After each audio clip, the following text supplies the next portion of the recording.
यह कहानी यमुना की है, उस साधारण सी औरत की जिसने अपने बेटे के भविष्य को संवारने के लिए एक ऐसा रास्ता चुना जिसने अंत में उसी की सांसें छीन लीं। दुनिया की नजरों में यह एक घिनौना काम था, किसी के लिए गुनाह तो किसी के लिए पश्चिमी सभ्यता का बेशर्म दिखावा। लेकिन कुछ लोगों के लिए यह ज्ञान का एक जरिया था, इंसानी शरीर की जटिल बनावट को समझने का सबसे सीधा तरीका। महाराष्ट्र के औरंगाबाद के पास एक छोटे से गाँव में यमुना की दुनिया सिमटी हुई थी, जहाँ वह अपने पति पहलवान और अपने बेटे के साथ रहती थी। उसका पति पहलवान नाम का ही पहलवान था, असल में वह एक नंबर का कामचोर, शराबी और अय्याश आदमी था।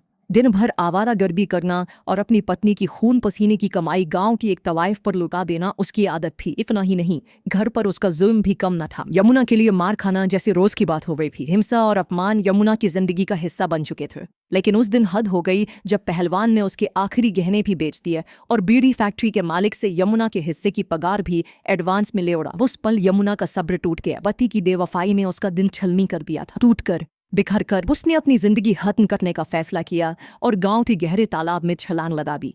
लेकिन पानी ने उसे डुबाने से इनकार कर दिया। यमुना एक बेहतरीन तैराक थी जो अक्सर इसी तालाब पर कपड़े धोने आती थी। तैरते हुए उसकी नजरें अनायास ही उस तवाइफ के घर की ओर उठ गईं जहां उसका पति जाया करता था। एक सवाल उसके जहन में कौन था, आखिर क्या था उसमें जो पहलवान उस पर इस कदर मरता था। सैर शायद एक तैराक को पानी में मौत नहीं, जिंदगी का नया किनारा मिलता है। वह तैरकर बाहर आ गई और उसी पल उसने तय कर लिया, अब वह मरेगी नहीं, जीवेगी अपने बेटे के लिए। उसने गांव छोड़ने और अपने बेटे के साथ मुंबई अपनी मां चंद्रकला के पास जाने का फैसला किया। चंद्रकला एक आर्ट कॉलेज में सफाई कर्मचारी थी। यमुना को यकीन था कि वह भी वहां कोई न कोई काम ढूंढ लेगी और अपने बेटे को किसी सरकारी स्कूल में दाखिला दिला देगी। मुंबई पहुंचकर मां ने उसे जिंदगी का सबसे बड़ा सबक सिखाया। चंद्रकला ने समझाया, यहाँ सिर झुकाकर नहीं, आंख में आंख डालकर जीना पड़ता है। ये मर्द अपने घरों से दूर जानवर बने फिरते हैं। इनकी गिद्ध जैसी नजरें हमेशा औरत की छाती पर टिकती है। तू एक बड़ी सी बिंदी ललाया कर ताकि उनकी नजर तेरे माथे पर आकर ठहर जाए। यमुना अपनी मां पर बोझ नहीं बनना चाहती थी। चंद्रकला उसे बेटी मानती थी और उसकी कोई अपनी संतान भी नहीं थी। लेकिन यमुना के सीने में अब एक ही आग जल रही थी, जल्द से जल्द कोई काम ढूंढना है ताकि उसका बेटा एक अच्छे स्कूल में पढ़ सके और उसकी जैसी जिंदगी जीने को मजबूर न हो। दिन हफ्तों में बदलने लगे,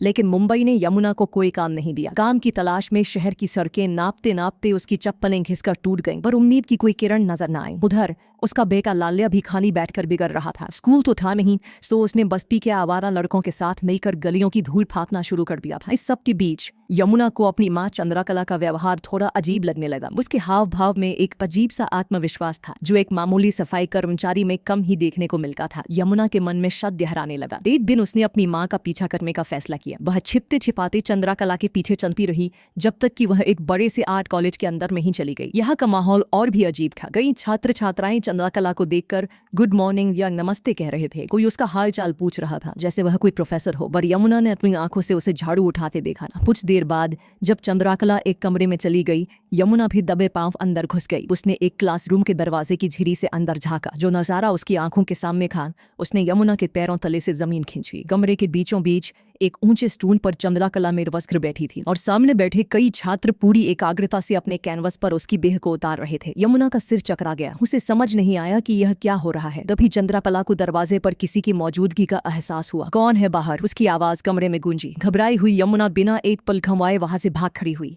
उसे लग रहा था जैसे किसी ने उसके मुंह पर काली खपोत भी हो। उस शाम जब चंद्रकला घर लौटी तो यमुना का गुस्सा फूट पड़ा। लाज शर्म सब बेच खाई। क्या दिखना घटिया काम। चंद्रकला ने शांति से उसकी आंखों में देखा और फिर उसकी आवाज ने सालों का दर्द उभराया। उसने बताया कि कैसे उसके पति की नौकरी जाने के बाद घर में फाके पड़ गए थे। वह जहां भी काम मांगने जाती, मर्दों की गंदी नजरें उसके जिस्म को नोचती थी। नौबत यहाँ तक आ गई थी कि उन्हें कचरे से खाना उठाकर पेट भरना पड़ा। अब बस्ती की एक औरत ने तरस खाकर उसे यह काम दिलाया था। चंद्रकला ने समझाया, वो मेरे जिस्म का नंगापन नहीं, इंसान की शरीर की बनावट देखते हैं। मैं उनके लिए कोई औरत नहीं, उनकी पढ़ाई का एक हिस्सा हूँ। मैं शिक्षा का काम करती हूँ, इसमें बुराई कैसी। और हाँ, इसी काम की वजह से आज हमारे सर पर छत है। उसने यह भी बताया कि झाड़ू पोछे का काम तो बस दुनिया को दिखाने के लिए है ताकि उसके पति को कभी शक न हो। जब यमुना ने उत्सुकता से काम के बारे में और पूछा तो चंद्रकला ने एक गहरी सांस लेकर कहा, उन्हें एक और मॉडल की जरूरत है। लड़कियां इस काम से शर्माती हैं। अगर तू चाहे तो मैं बात कर सकती हूँ। मैं 20 साल से यह कर रही हूँ। आज तक किसी को कानो कान खबर नहीं हुई। चंद्रकला ने यमुना के कंधे पर हाथ रखा और कहा, लोग अपने बच्चों के लिए अपनी जान दांव पर लगा देते हैं, तू समझ ले कि तुझे अपने लाल्या के भविष्य के लिए अपनी शर्म दाव पर लगानी होगी। चंद्रकला ने यमुना को एक ऐसे दौराहे पर लाकर खड़ा कर दिया था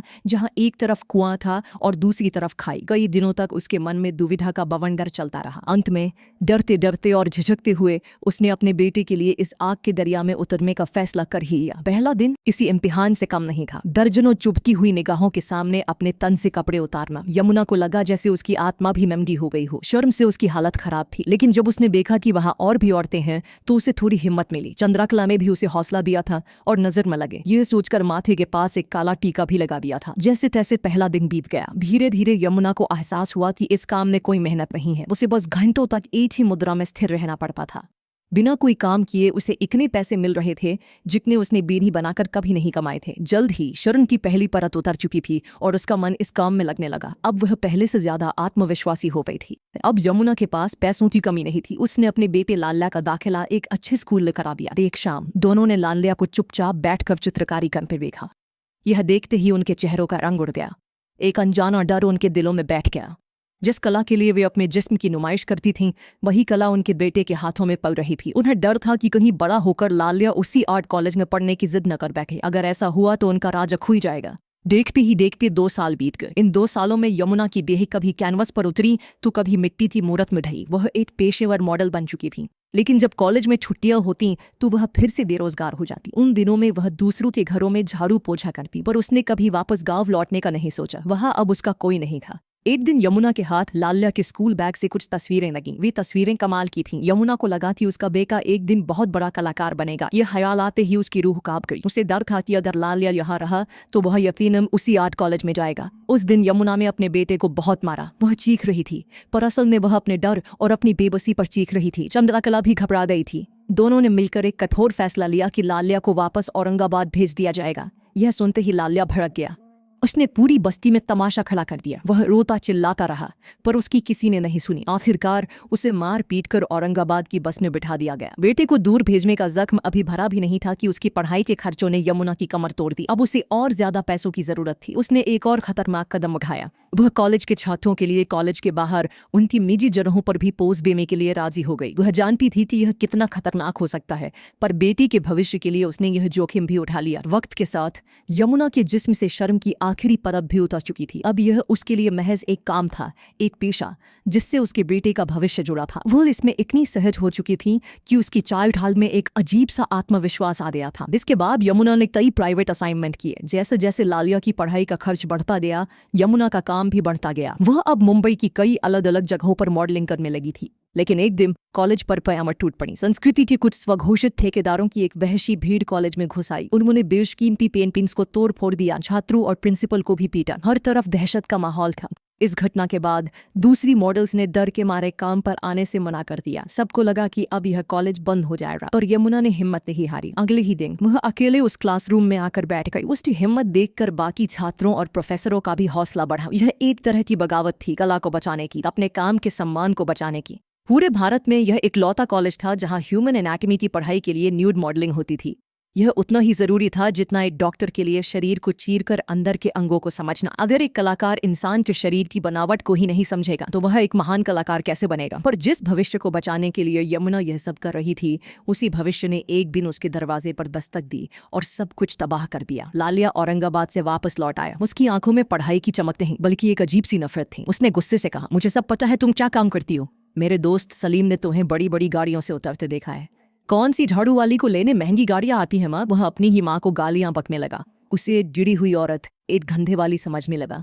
एक पल में यमुना की दुनिया बिखर गई। जिस बेटे के भविष्य के लिए उसने अपनी इज्जत और जिस्म को दांव पर लगा दिया, आज उसी की नजरों में वह एक बेशर्म थी। उसे लाल्या में अपने शराबी मक्कार पति पहलवान की परछाई बिखने लगी। अब इस काम को करने का कोई मतलब नहीं था। अब इस जिस्म को किसी के सामने नंगा करने का क्या फायदा, न किसके लिए कमाएगी। उसका बेटा तो उसे पहले ही गलत समझ चुका था, और यह जानते हुए भी कि वह उसे कितना गलत समझता है, यमुना बस खामोशी से उसे देखती रही। यमुना उसे सच नहीं बता सकी। वह जानती थी कि सच सुनने और समझने की ताकत उसके बेटे में नहीं है। जिस बेटे की आंखों में उसने भविष्य के सपने देखे थे, उन्हीं आंखों ने उसे वेश्या घोषित कर दिया था। अब कुछ भी कहने या समझाने का कोई अर्थ नहीं बचा था। एक शाम वह समंदर किनारे चलते चलते लहरों में कहीं खो गए। लोगों ने कहा शायद डूब कर मर गए, लेकिन जो यमुना को जानते थे वे कहते थे कि एक तैराक को समंदर कभी नहीं डुबा सकता। शायद वह कहीं बहुत दूर चली गई थी, अपनी पहचान को उन्हीं लहरों में दफनाकर। देखते देखते 5 साल गुजर गए। लाल्या, यमुना का बेटा, मुंबई के किसी दफ्तर में चपरासी की नौकरी कर रहा था। उसकी दुनिया चाय देने, फाइलें उठाने और साहबों की डांट सुनने तक सिमट गई थी। एक दिन घर लौटते हुए उसकी नजर एक पोस्टर पर पड़ी। उसके अंदर का भारत ज्यादा